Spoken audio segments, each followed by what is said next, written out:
So my interest in user-generated content started back in 2008 when I wrote this big research report. And then just recently, in 2013, 2014, I've been working on another research report about user-generated content. So I kind of feel like I did research at the beginning and not at the end, because we're not at the end, but I feel like we've been at this critical turning point, and I feel very fortunate that I've been able to be involved in these moments. But one of the major findings from the report, this most recent report, is that many journalists don't even realize they're working with user-generated content. They simply are turning to the agencies, so they look at their Reuters feed or their AP feed or their Storyful feed or their AFP feed, and they simply take vision. They just say, oh, there are some good pictures, and they simply put it to air. They're not necessarily reading the dope sheet, the information sheet that comes with the vision, but what that means is that they're almost 100% outsourcing the verification of user-generated content.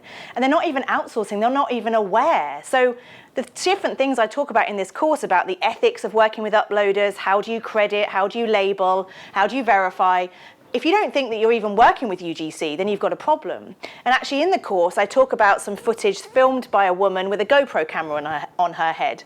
I was once at a conference with many journalists from a number of different European public broadcasters, and I showed them that footage, and they said, oh, yeah, we all use that. But no, that wasn't UGC, that was from Reuters.